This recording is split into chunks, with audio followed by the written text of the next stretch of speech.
¿qué se entiende por la palabra paz? Porque, pues, por supuesto que para algunos la paz es la realización y garantía efectiva de disfrute de los derechos humanos de manera integral. Esa es una definición de paz.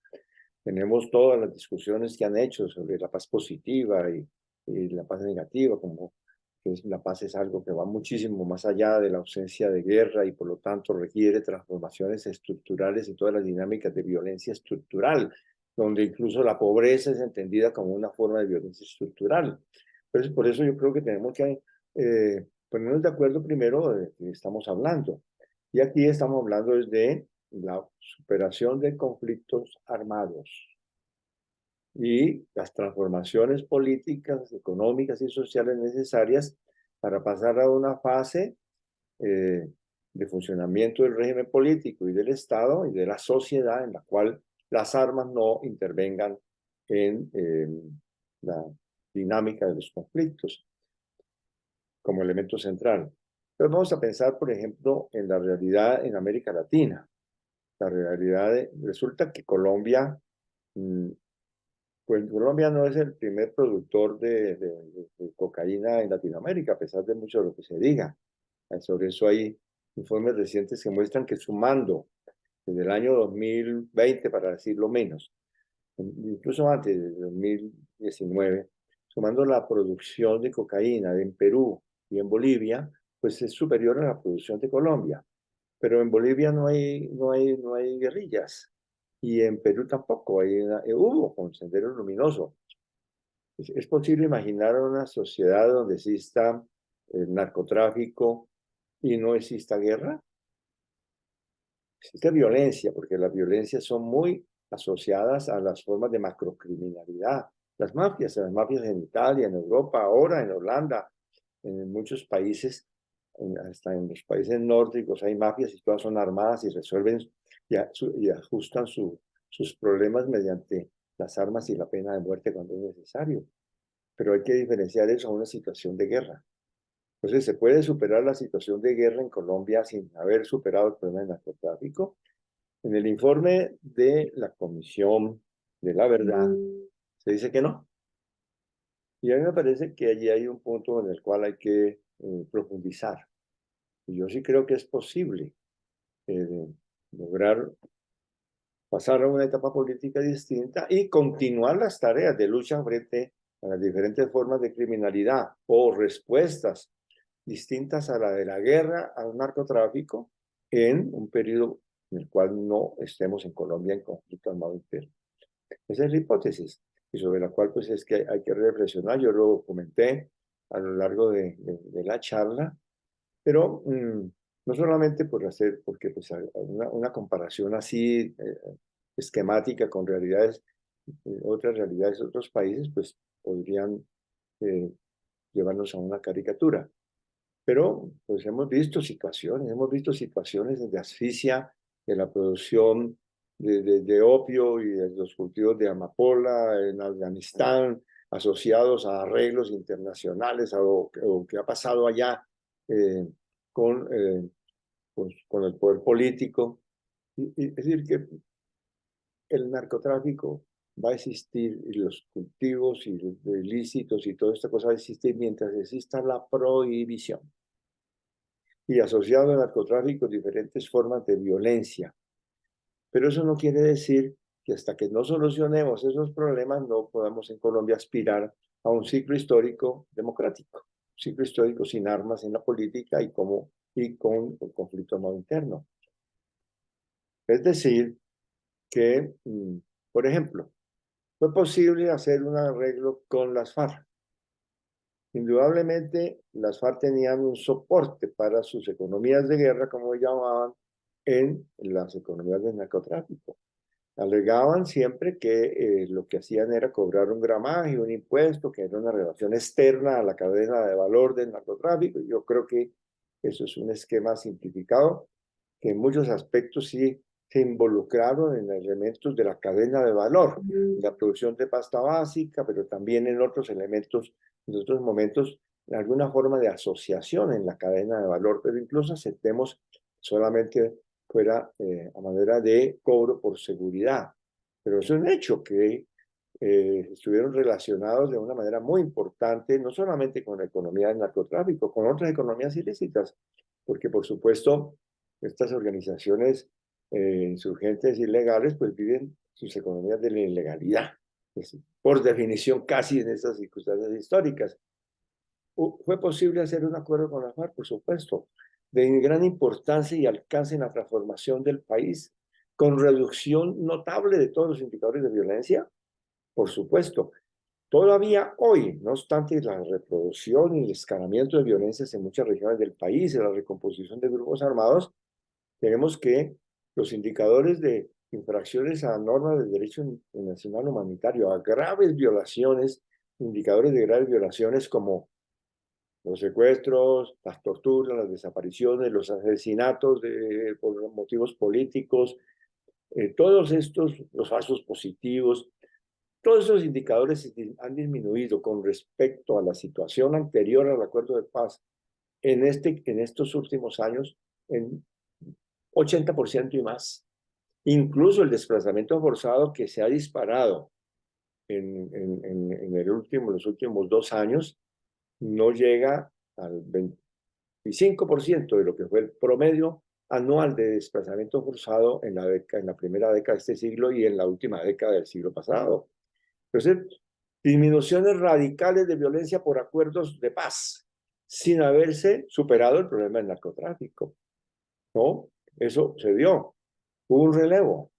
Y es imaginable avanzar con el ELN mientras el problema del narcotráfico no se ha resuelto aún. Sigue la prohibición, sigue las mafias internacionales, sigue el relevo, el efecto globo, la deslocalización, el efecto cucaracha, todas esas cosas que han analizado los políticos. Es posible. Y lo mismo podríamos decir con otras organizaciones que pueden lograrse avances parciales. Posible, es decir, que es posible superar el conflicto armado interno en Colombia y tener transformaciones en la relación con el fenómeno de cultivos de consumo y de tráfico de sustancias psicotrópicas. Es parte del periodo posterior al conflicto el seguir trabajando en la transformación de esas condiciones. Pero por supuesto que tiene que hacerse un esfuerzo desde ya para disminuir la interrelación de las economías ilegales y particularmente del narcotráfico con la reproducción de dinámicas de grupos armados. Eso tiene que ser afrontado y tiene que haber la máxima separación entre agentes del Estado, de agentes económicos que tienen legalidad y de grupos armados ilegales de las economías ilegales. Y de eso tiene que avanzarse, pero no quiere decir que vamos a manejar la utopía de superación de la criminalidad y de los negocios ilícitos antes de lograr un acuerdo de solución del conflicto armado en Colombia. Allí yo creo que pues hay un tema para discutir, un tema para trabajar, pero que pues merece la pena cuestionar afirmaciones como la que sin acabar con el narcotráfico es imposible la paz. Ahora, hay otro capítulo que me preguntan y que tiene que ver con la política que tiene actualmente el gobierno, que se ha llamado pues en, en el lenguaje pues, del gobierno, que es el planteamiento de la política de drogas, sembrando vida, desterramos el narcotráfico, se llama, en relación es la política de drogas, así que también otros lo han conocido como asfixia y oxígeno, como dos estrategias combinadas de esa política. Y hay que advertir lo siguiente. Si uno mira el documento presentado apenas hace unas semanas, que fue presentado por el presidente Petro en el Tambo, Cauca, precisamente, y con el ministro de Justicia y la dirección de PENIS y de drogas del Ministerio de Justicia y demás, ¿no?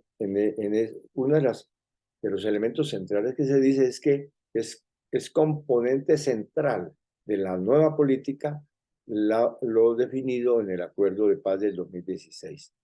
Y habría que señalar que considerando el acuerdo de manera integrada en sus diferentes puntos, sus 6 puntos, pero de manera especial lo de tierras, con las formas de participación política, la ampliación de democracia local, con el punto 4 relacionado con política de drogas y de sustitución de cultivos.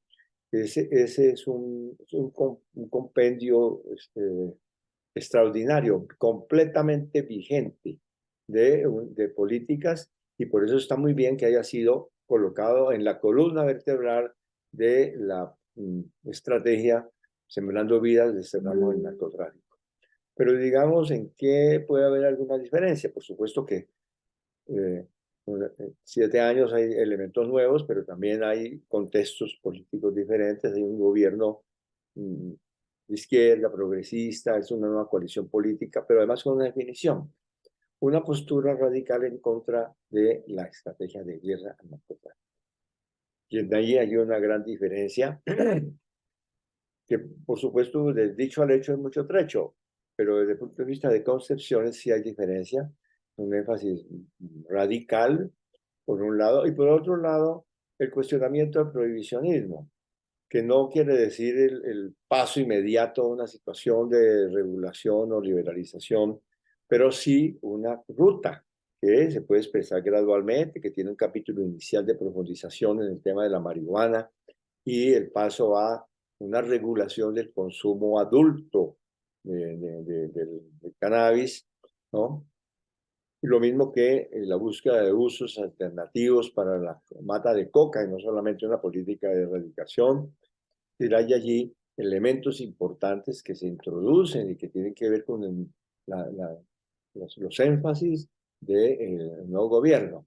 Pero por eso para señalar articulaciones y complementariedades con elementos nuevos. La política de drogas, hay puntos muy comunes en cuanto que se habla de oxígeno y asfixia. Y se habla de tenderle la mano al campesino, al pequeño productor, pero al mismo tiempo tener una estrategia de asfixia de los factores más asociados a la criminalidad violenta, disminución de violencias, asfixiar a los generadores de tráfico de armas y de todo lo que está asociado con la corrupción, con la interdependencia e interrelación con agentes del Estado, agencias del Estado o con empresas, porque pues hay un planteamiento que no está explícito en el Acuerdo de La Habana, aunque hay un elemento anticorrupción importante, pero que aquí está dentro del diagnóstico.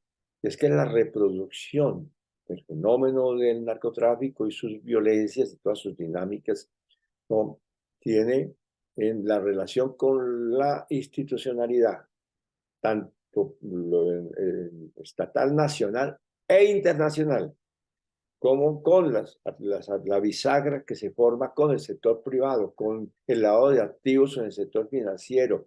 Todo eso son los elementos centrales para la reproducción de este fenómeno de macrocriminalidad. Entonces, por eso allí hay énfasis en la política de asfixia. La asfixia no es al campesinado, no es al pequeño productor. Allí se plantean estrategias de gradualidad y de diferenciación, ¿no?, sino sobre todo a las estructuras macrocriminales y a las complicidades e interrelaciones con agentes que se mueven dentro de la legalidad. Entonces, yo creo que habría que ver como complementarias el acuerdo de paz y la nueva política, pero también estudiar y caracterizar las nuevas dimensiones.